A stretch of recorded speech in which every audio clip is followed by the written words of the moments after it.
लग जाते हैं। Hello check mike testing, reel number 2 take 1। The question is why you choose BAMS? What was your family's take on that? I chose BAMS क्योंकि वही MBBS नहीं मिला था।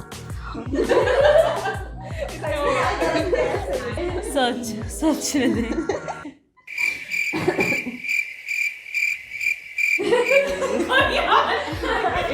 ना मतलब ऐसा बिल्कुल इमीडिएट नहीं सोचे हैं, बट सोचेंगे। BMS नहीं मिला, मतलब ये होता है कि स्टार्टिंग में अपन को MBBS तो मिलता नहीं है, फिर अपने पास सेकंड चॉइस होती है BDS की, BDS के बाद अपने पास BMS भी होता है। पर एक्चुअली क्या होता है कि लोग बाग BDS को प्रिफर कर देते हैं, कि ये बोलते हैं कि MBBS को फर्स्ट प्रायोरिटी देते हैं, फिर BDS, फिर BMS को लेते हैं। अब क्या सिनेरियो भी थोड़ा चेंज हो रहा है, BMS की तरह थोड़ा गवर्नमेंट है वो भी इन्फ्लुएंस कर रही है, तो उसकी वजह से कई लोगों के अंदर ये चेंजेस आ जाते हैं कि मुझे BMS ले लेना चाहिए, मेरा फ्यूचर अच्छा होगा। ओवरऑल लास्ट में ये देखते हैं सब कि मेरा फ्यूचर कैसा होगा, तो ये खुद पे भी डिपेंड करता है। ऐसा नहीं है कि BMS वालों को BDS नहीं मिला होता है, पर वो खुद के सेल्फ इंटरेस्ट अगर अंदर से होना होता है कि बोलना, मतलब अंदर से फीलिंग आती है। मेरे अंदर यही था कि मेरे पास ऑप्शन भी था BDS का, पर मुझे नहीं चाहिए था। हम हक से छोड़ के आए BDS। हाँ, BDS BHU छोड़ के आए, हक से छोड़ के आए। हाँ, कॉन्फिडेंस। BDS मौलाना आज़ाद भी मिल सकता था, बट नहीं लिया, क्योंकि अंदर से एक फीलिंग आती है हाँ मैं इसको कर पाऊँगी या इंटरेस्ट से कर पाऊँगी कि नहीं कर पाऊँगी। पर फिर मुझे लगा कि हाँ आयुर्वेद के अंदर ये प्लांट्स है, उनके प्रति मुझे सीखने को मिलेगा। बचपन में मुझे प्लांट्स पसंद नहीं थे, तो फिर एंड में मुझे क्योंकि बॉटनी मुझे सच में 11th वाली बॉटनी मुझे नहीं आती थी, बहुत डिफ़िकल्टी होती थी। पर इतना ज्ञान नहीं था। हाँ, फैमिली का अबे जल्दी बोल, कल सुबह पनवेल निकलना है। रिएक्शन फैमिली का कोई प्रेशर नहीं था, मेरी फैमिली से तो कोई भी नहीं था। और मैक्सिमम अब ऐसा कोई नहीं है कि हाँ भाई फैमिली बोल रही है, पर कहीं कहीं आ जाता है कि नहीं बेटा तू ये कर, पर उससे घबराना नहीं है। खुद अगर दब कर काम करोगे तो अपना फ्यूचर सिक्योर नहीं कर पाओगे। तो सही है, अगर दिल से काम करोगे, अगर उस चीज़ के लिए बोल दोगे तो अच्छा फ्यूचर सिक्योर कर पाओगे। इनिशियली फैमिली की तरफ से होगा कि वापस नीट दे लो, बट ओवर टाइम वो लोग आपको बहुत सपोर्ट करेंगे और वो यही बोलेंगे कि जिस भी फील्ड में जा रहे हो उस फील्ड में बस अच्छे से पढ़ो और अपना बेस्ट दो, वो इम्पॉर्टेंट है। तो जब हमारे मतलब नीट के मार्क्स रेस्ट्रिक्टेड हो जाते हैं, मतलब कुछ नंबर से हमें MBBS नहीं मिलती, तो हमारे पास 2 ऑप्शन होते हैं, या तो हम BDS चुन ले या BAMS चुन ले। अब BDS में मतलब अभी के टाइम में अगर देखो तो आपको मैक्सिमम लोग सजेस्ट करेंगे BDS ले लो, क्यों?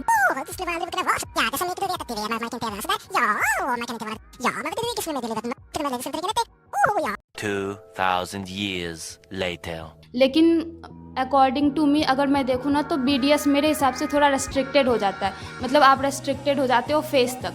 बट मेरे को ना मतलब BMS में क्या है, आप पूरी शरीर को पढ़ते हैं, अल्टीमेटली आपको बनना डॉक्टर है, आप नहीं चाहोगे आप रेस्ट्रिक्टेड हो जाओ, तो इसलिए BMS लिया मैंने। और फिर उसके बाद ये हमारा साइंस है आयुर्वेदा, तो इसमें हम और एक्सप्लोर कर सकते हैं, और ये हमारी चीज़ें तो जाहिर है हम ही इसमें ढूंढेंगे ज़्यादा से ज़्यादा चीज़ें। अब बाहर वाला आकर हमें ये नहीं बताएगा कि इसमें हम क्या पढ़े। First impression of college, does it change past over time. अब स्टार्टिंग में हम लोग आए थे, मैं और भैया, तब हम लोगों ने देखा कि मतलब एक तरफ से वो कॉलेज देखा तो ऐसे लगा कि एकदम राजा के महल जैसा है। फिर हम लोग ऐसे बस दिमाग में वही आ रहा कि एकदम कैसे राजा की सभाएं होती होंगी, क्या सब चल रहा है, मतलब इतना अच्छा लगा था उस कॉलेज को देख के।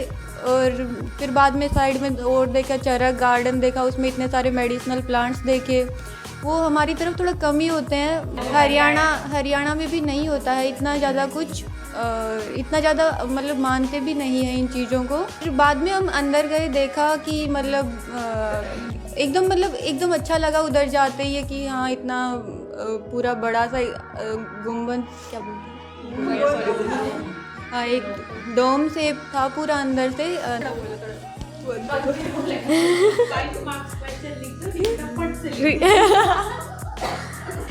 मेरा फर्स्ट इम्प्रेशन कॉलेज का कुछ ऐसा था कि मैं बहुत हड़बड़ी में आई थी। जब काउंसलिंग हो रही थी तो मैं गलती से PG बिल्डिंग में पहुंच गई थी, तो मुझे PG बिल्डिंग को देख के ही बहुत डिसअपॉइंटमेंट हुआ था कि बहुत छोटा सा कैंपस है। यूपी में जनरली बहुत बड़े कैंपस होते हैं। Shut up. तो यूपी वाले समझ जाएंगे हमारा बहुत बड़े, मतलब रिक्शा करनी पड़ती है भाई अंदर जाने के लिए कैंपस में। जलवा है हमारा। वहाँ से गए और ख़त्म हो गया कैंपस। तो फिर बताया गया कि ये तो पीजी बिल्डिंग है, आप यूजी वाले हो तो दूसरी बिल्डिंग में जाना है। तो वहाँ से निकले, थोड़ा भाषा का भी थोड़ा हो जाता है कि जाना कहाँ ये समझा, फिर ऑटो वाले को समझाया, फिर वहाँ तक गए, फिर देखा मंदिर कुछ है धन्वंतरी मंदिर जाना है। तो अंदर घुसे, मंदिर जैसा भी लग रहा था, जो कि बोला जाता है कि महल था पहले। तो वहाँ गए अंदर, डिसअपॉइंटमेंट, फिर से डबल डिसअपॉइंटमेंट हो गया था कि कोई भी नहीं दिख रहा है, दूर दूर तक कोई नहीं दिख रहा है। बस ऊपर गए, 2-4 बच्चे हमारी तरह एकदम मुरझाए हुए से बैठे हैं कि MBBS नहीं मिला, यहाँ आ गए, कॉलेज इतना ख़राब है, कुछ नहीं है यहाँ पे। फिर उसके बाद हमारी बात हुई दादू सर से, तो थोड़ा उनसे मोटिवेशन मिल गया कि भाई ठीक है, अच्छा है सब कुछ, बस कुछ नहीं, हॉस्टल नहीं है कॉलेज में, बहुत अच्छा कॉलेज है, बस बच्चे कम दिख रहे हैं, बहुत अच्छा कॉलेज है लेकिन आफ्टर मीन टाइम, अब हमें बहुत टाइम हो गया यहाँ पे रहते हुए, तब अब हमें पता चला है कि यहाँ का ना बाहर से जितना तुम किसी बुक को अगर बाहर से जज कर ले रहे हो तो बहुत गलत है, जो हमने किया भी है सबने।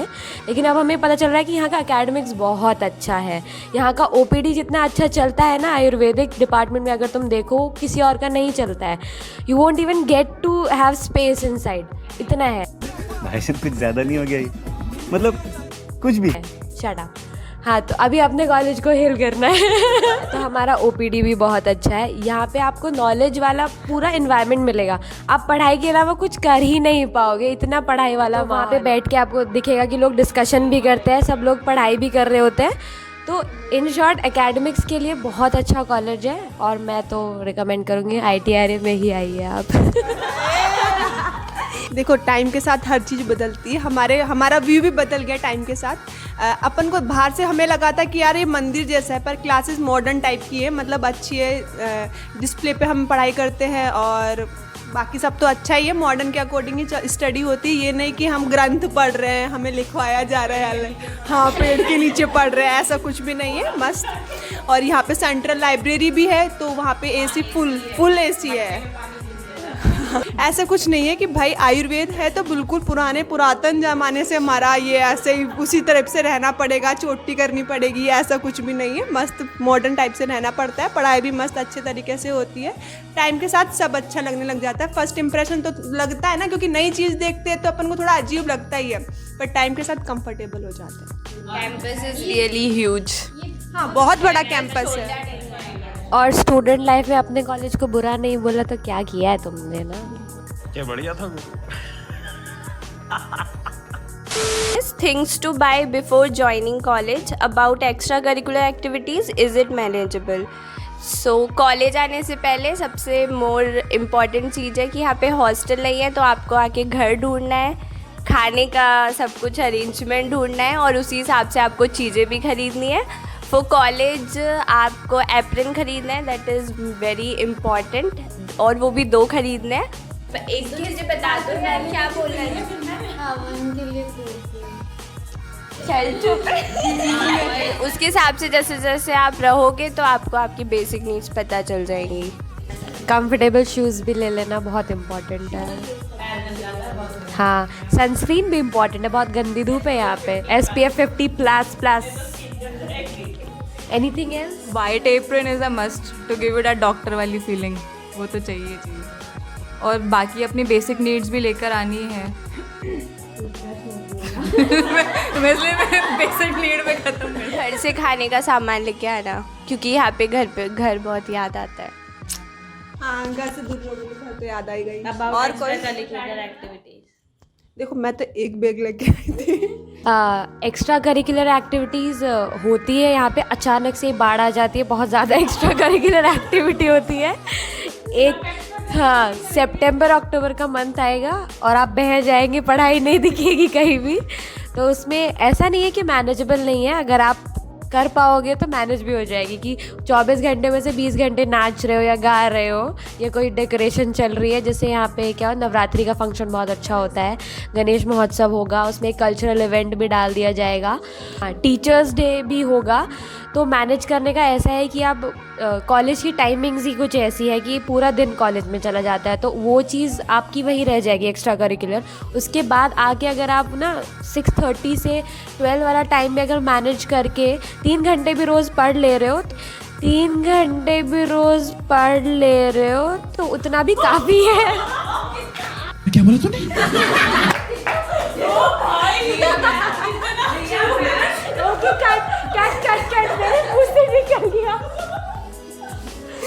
देखो करिकुलर के बाद बहुत थक जाते तो पढ़ाई का कोई सेंस,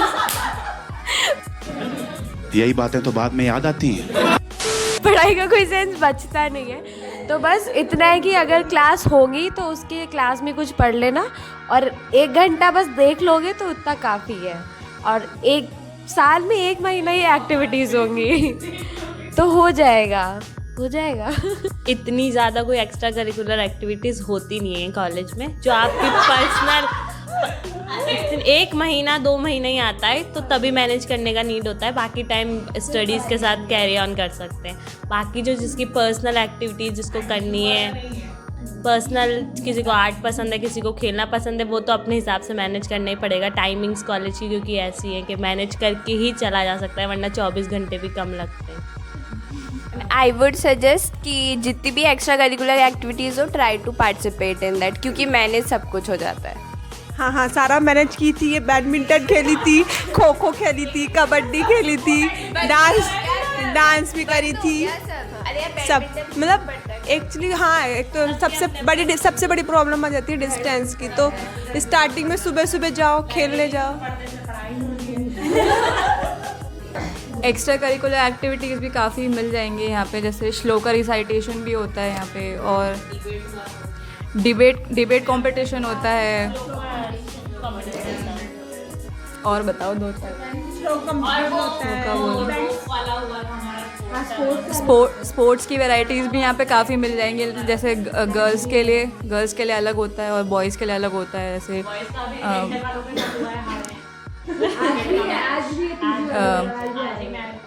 हाँ, sports like tug of war हो गया, बैडमिंटन हो गया। यहाँ पे टूर्नामेंट्स भी ऑर्गेनाइज हो जाते हैं। क्रिकेट मैचेस हो गए, तो वो मतलब अपने पर्सनल इंटरेस्ट पे होता है। मतलब आपके लिए काफ़ी वैरायटीज़ मिल जाएंगी यहाँ पे। शॉर्ट फिल्म फेस्टिवल भी हुआ था यहाँ पे, तो वो सब भी चलता है। तो वैरायटीज़ तो काफ़ी मिल जाएंगी आपको, हाँ, पर्सनल इंटरेस्ट पे है। हाँ, हर दूसरे महीने किसी न किसी वर्कशॉप का भी वर्कशॉप्स काफ़ी मिल जाएंगे, जिससे आपको अपॉर्चुनिटीज़ मिलेगी अपने लिए अपना इंटरेस्ट देखने की, या फिर आपकी जो स्किल्स हैं उसको इम्प्रूव करने के लिए। एक पॉइंट है यहाँ पे कि जितनी भी एक्टिविटीज़ होंगी अपने पॉइंट ऑफ इंटरेस्ट के हिसाब से उसमें पार्ट ज़रूर लेना। ज़्यादा अपनी प्लेट पे नहीं रखना है कि मैनेज ही नहीं हो पा रहा है। जस्ट टेक 2 और 3 एक्टिविटीज़, वो भी नहीं, हाँ छोड़ देना, लेकिन करना ज़रूरी है, क्योंकि सिर्फ पढ़ाई पे ध्यान दोगे तो एग्जॉशन आ जाएगा। पूरी ज़िंदगी भर है, पढ़ेगा ही, पूरी ज़िंदगी भर पढ़ना है। प्रैक्टिस कर रहे हो तब भी पढ़ना ही पड़ेगा, डॉक्टर बन गया तब भी पढ़ना ही पड़ेगा, कभी भी ख़त्म नहीं होगी पढ़ाई। बस ये है कि फर्स्ट ईयर होता है जहाँ पे थोड़ा बहुत अपन रिलैक्स रहने का टाइम मिलता है, तो एक्सप्लोर कर लो, बेस्ट टाइम होता है फर्स्ट ईयर वाला। एक क्वेश्चन और आता है सबके माइंड में, टिप्स ऑन मेकिंग फ्रेंड्स और हाउ टू मेक फ्रेंड्स। अब फर्स्ट टाइम जब अपनी सिटी को छोड़ के दूसरी सिटी में जाना है, वही बहुत चैलेंजिंग वाला काम हो जाता है। तो और फिर सबके माइंड में चलता है वहाँ पे कैसे मैनेज होएगा और फ्रेंड्स कैसे बनेंगे बेसिकली। तो इसमें इतना सोचने वाली कोई बात है नहीं। तो just you have to be just original and be yourself. तुम्हारी पर्सनैलिटी के अकॉर्डिंग ही तुम्हारी मतलब जिससे वाइब मैच होगी, तो तुम्हारे फ्रेंड सर्कल और मतलब वैसा ही बनेगा। पर्सनैलिटीज़ मैच होनी चाहिए। Friends are important, try making more and more. और हाँ, अच्छे ढूंढो, क्योंकि वही होंगे जो तुम्हारा माइंड सेट डिसाइड करेंगे। अगर अच्छे मिले तो तुम अच्छे से रहोगे, अगर बुरे मिले तो खुद भी डूबेंगे, तुम्हें भी डुबाएंगे। So make a better one. देखो, दोस्त बनाने के लिए वाइब चेक और प्लेलिस्ट चेक ज़रूर होना चाहिए। बस वाइब चेक और प्लेलिस्ट चेक बहुत ज़रूरी है, बाकी कुंडली मिलाने की ज़रूरत नहीं है। 6 महीने में खुद ही पता चल जाएगा किसके साथ जम रहा है, किसके साथ नहीं जम रहा है। And you attract your kind, ठीक है। तो एट द एंड फिल्टर होते होते तुम अपने जैसे लोगों के साथ सेटल हो जाओगे। तो इतना टेंशन नहीं लेना, just give it a time, सब सही हो जाता है। एकदम आगे हड़बड़ी में एक्साइट मत हो जाना। टाइम दो, सब सही हो जाएगा। पर दोस्त बनाना बहुत इम्पोर्टेंट है। हाँ, डिप्रेशन का क्योर फ्रेंड्स होते हैं, और बाकी बीप पता ही है। नहीं, फ्रेंड्स बनाने सच्ची में बहुत ज़रूरी होते हैं। वो आपको पढ़ाई में बहुत ज़्यादा मदद करते हैं। अगर ग्रुप डिस्कशन मतलब पढ़ाई में कैसे वो ग्रुप डिस्कशन जो होता है ना, उसी से चीज़ें याद रहती हैं। चाहिए आप किताबों में कितना ही खो जाओ, कितना ही पढ़ लो अकेले बैठ के, कितना ही उसको फिर भूल जाते हैं। पर ग्रुप डिस्कशन में चीज़ मतलब ग्रुप डिस्कस करा है अपन ने, तो वो चीज़ें हमेशा अपने को याद रहती हैं। मतलब इससे आपको मतलब आपकी प्रैक्टिकल नॉलेज भी बढ़ेगी। वो क्या सोच रहे हैं, मतलब उसके उनके क्या क्वेश्चंस रेज हो रहे हैं कि वो एक बार आप बोलिए। मोस्ट इम्पोर्टेंट थिंग आती है अपनी ग्रुप, मतलब ये ज़रूरी नहीं है कि बहुत बड़ा ग्रुप हो, मतलब ऐसे बन जाते हैं फ्रेंड्स। ऐसे नहीं कि यार मुझे फ्रेंड्स बनाने, आगे सबसे बात करो। ये नहीं कि यार मैं कुछ चुनिंदा लोगों से बात कर रही हूँ, सबसे आओ, मस्त बात करो। धीरे धीरे टाइम के साथ अच्छे फ्रेंड्स बन जाएंगे। और एग्ज़ाम टाइम पे ग्रुप डिस्कशन बहुत काम आता है। एट द एंड जो पढ़ के जाते हो वही याद रहता है। ग्रुप में अगर जो पढ़ के गए वो याद रहा और अपन पेपर में लिख के आ गए, तो वो बहुत अच्छी चीज़ है। धीरे धीरे स्टडी बड़ी बन जाते कोई के। और जिसको पढ़ाते हो उसके ज़्यादा नंबर आ जाते तुमसे। बहुत ज़्यादा डिप्रेशन वाली बात होती है, नहीं अच्छा लगता है। मतलब ये होता है ना कि भाई ये बंदा पढ़ नहीं रहा है, मतलब ग्रुप पुश करता है, भाई पढ़ ले, क्लास नहीं आ रहा, अरे चल रहे यार, ऐसे मतलब करना पड़ता है। ग्रुप अच्छा बन जाता है तो अच्छी पढ़ाई भी होगी, अच्छे एंजॉयमेंट भी होंगे, सब कर सकते हो। ऐसा भी होता है कि दोस्त मतलब वही दोस्त फेल हो जाए तो बुरा लगता है, दोस्त पास हो जाए तो और ज़्यादा बुरा लगता है। ह्यूमन बिहेवियर के बारे में उस दिन हमने कुछ जाना। दोस्त फेल हो जाए तो दुख होता है, लेकिन दोस्त फर्स्ट आ जाए तो ज्यादा दुख होता है। हम दुखी थे। Next question is, how was your senior interaction experience? So personally, my senior interaction experience was really good. हम काफ़ी supportive और काफ़ी friendly seniors हमें मिले हैं। हर चीज़ में उन्होंने सपोर्ट किया है, like emergency condition, health issues, studies में भी काफ़ी हेल्प किया है। कुछ चीज़ कॉलेज से रिलेटेड कोई इशू होता है तो उसमें भी वो काफ़ी हेल्प किया हम लोगों को। So yes, my experience was good. बाकी Pratyaksha, you wants to add? Seniors के साथ इंटरेक्शन बहुत ज़रूरी होता है। मतलब वो हमें पढ़ाई में मदद करते हैं, कौन सी बुक प्रीफर करते, मतलब कौन सी बुक आपके लिए अच्छी है, कौन सी में पढ़ना चाहिए, कहाँ से पढ़ना चाहिए, क्या पढ़ना चाहिए, क्या नहीं पढ़ना चाहिए, वो सब बताते हैं seniors. Most important for the college, क्योंकि इसमें फैकल्टी से पहले हमारे सीनियर से इंटरेक्शन होता है। वही अच्छी खासी आपको गाइडेंस देते हैं कि आगे क्या करना है, और मतलब उनको एक्सपीरियंस होता है, उन्होंने देखा हुआ है, तो वो बताते हैं कि कौन सी बुक्स आपको प्रेफर करनी है और कैसे कैसे स्टडी करनी है, शेड्यूल कैसे बनाना है अपना, एग्ज़ाम्स के लिए कैसे प्रिपेयर करना है। तो ये सब कुछ सीनियर्स बताते हैं। और सीनियर इंटरेक्शन ऐसे नहीं हो जाता कि आप बैठे हो तो सीनियर आपके पास आएंगे, बोलेंगे। आपको जाना पड़ेगा, उनको बोलना पड़ेगा, उनसे बात करनी पड़ेगी, इनिशिएटिव लेना पड़ेगा, तब जाके वो तुम्हारे साथ अच्छे से बोल चाल पाएंगे। वो सीनियर हैं, वो उन्होंने भी। और मेडिकल फील्ड में सीनियर्स की रिस्पेक्ट बहुत इंपॉर्टेंट है। और टीचर्स का क्या है, वो आएंगे, पढ़ा के चले जाते हैं, उनको कोई मतलब नहीं है जूनियर हो सीनियर हो, कोई पढ़े ना पढ़े कोई फ़र्क नहीं पड़ता। जो सीनियर्स है वही बताते हैं कि सिस्टमैटिक स्टडीज़ कैसे करनी है, वरना तो किताबें पढ़ते जाओ, पेपर में क्या आएगा किसे पता। टीचर अच्छे, सीनियर्स के साथ अच्छे रहोगे तो सीनियर्स भी तुम्हारे साथ अच्छे रहेंगे। सिंपल। शाबाश बेटा, बहुत। Next question is, in what language BAMS is studied? Hindi or English? What language to prefer? So basically जब मेरे को इधर BAMS में आना था तो मेरे को इतना पता था कि संस्कृत ना बस बेसिक्स होती है, क्योंकि हमें श्लोका वगैरह समझना है, हमें ज़्यादा नहीं पढ़ना है, तो हमें बस ना नॉर्मल इंग्लिश पढ़ाई जाएगी। जब हम इधर आए तो हमें संहिताएँ दी गई, प्रॉपर वर्ड्स समझाए गए। तो संस्कृत बहुत ज़्यादा ज़रूरी है, ऐसा है नहीं कि संस्कृत नहीं पढ़ना है तुमको। और हमारे में तो और एक्स्ट्रा ऐड कर दी गई कि हमारी 300 नंबर की संस्कृत है, तो हमें प्रॉपर संस्कृत व्याकरण पढ़नी पड़ेगी। और उसके बाद जहाँ तक समझने की बात है, जो मेन हमारे ओल्ड टेक्स्ट है संहिता, वहाँ के वर्ड्स संस्कृत के हैं, वो तुम उसको समझो, तुम उसको मॉडर्न से कोरिलेट भी कर सकते हो। लेकिन ये है कि हम ना एग्जैक्ट चीज़ें नहीं बता सकते कि ये संस्कृत की ये चीज़ें हैं, ये हमारे मतलब आप तो ने लिखी थी, तो वो हम एग्जैक्ट नहीं मतलब हम समझने के लिए कर सकते हैं, बट वो डिफरेंट है, एग्जैक्ट नहीं है।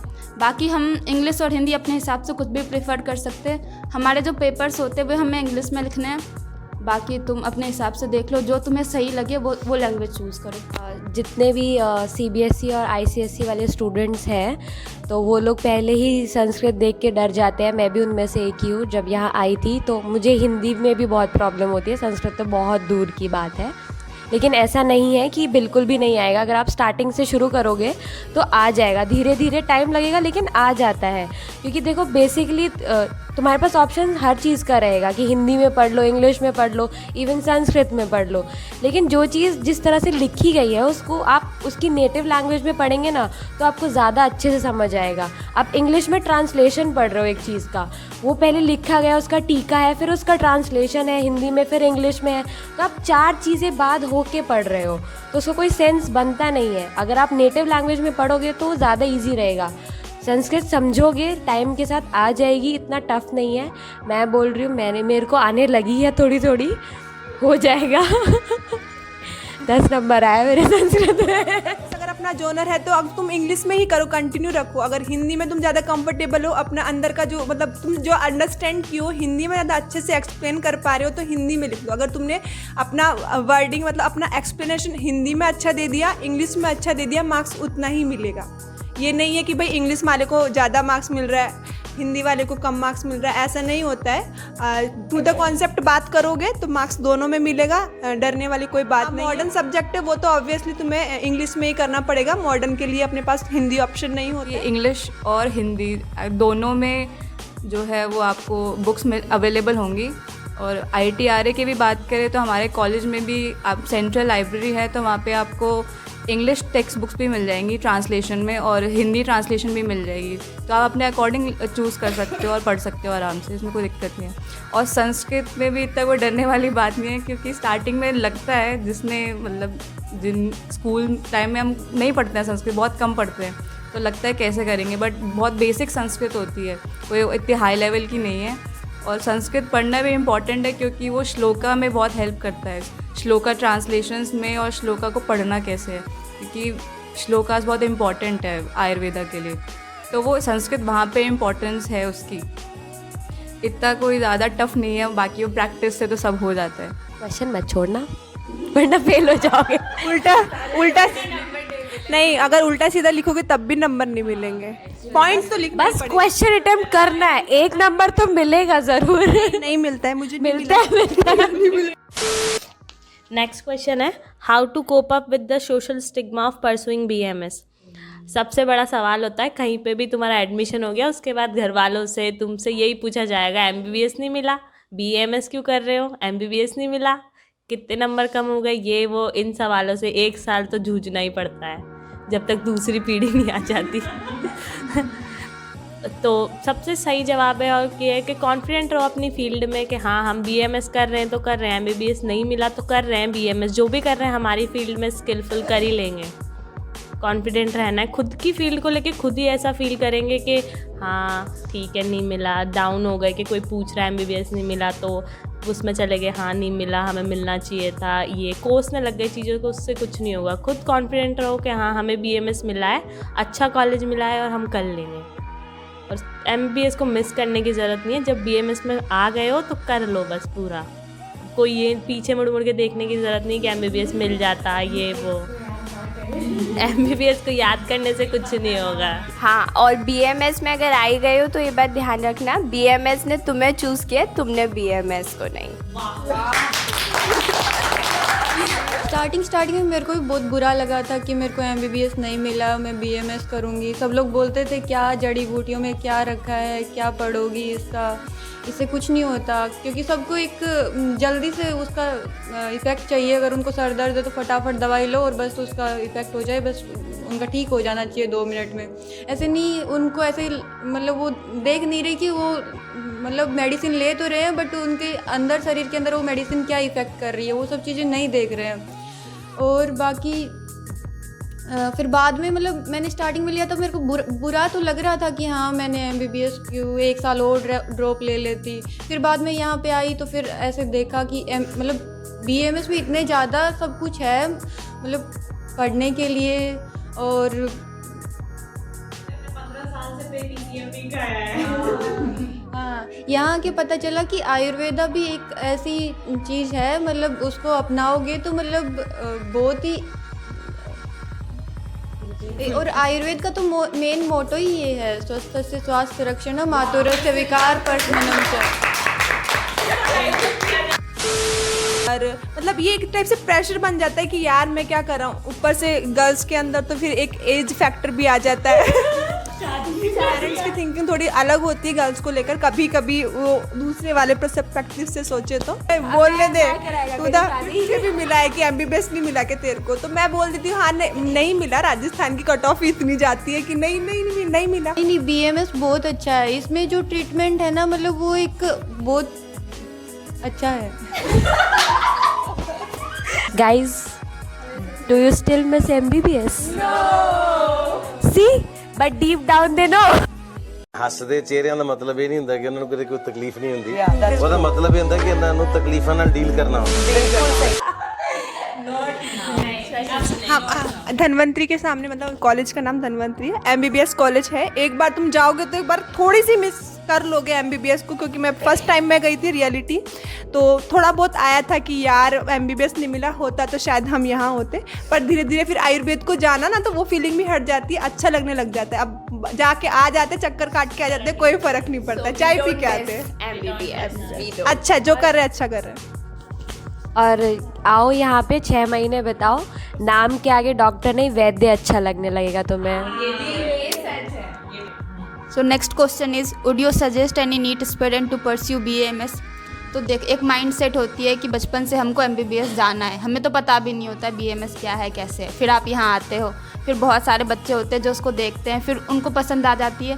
एक दूसरा केस होता है कि उनको पसंद नहीं आई, वो इनको कम्प्लीटली छोड़ देंगे और फिर वो अगेन ड्रॉप ले लेंगे नेक्स्ट के लिए।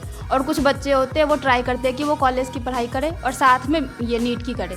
तो ये जो दो नावों में पैर रखने वाली चीज़ होती है ना, ये प्रॉब्लम करेगी आपको। तो आप ट्राई करो, या तो आप आयुर्वेदा की पढ़ लो अच्छे से, और या फिर आप अगर नहीं आ रहा, नहीं पसंद आ रहा है तो छोड़ दो, नीट के लिए चले जाओ। आयुर्वेदा आप तभी लो जब आप उसको पढ़ पाओ। ऐसा नहीं है कि मतलब बहुत लोगों से सुना ये अच्छी है, वैसी है, वैसी है। अगर आपको अच्छा लग रहा है, आप समझ पा रहे हो तो ले लो, ये अच्छी है, आप रिग्रेट नहीं करोगे बाद में।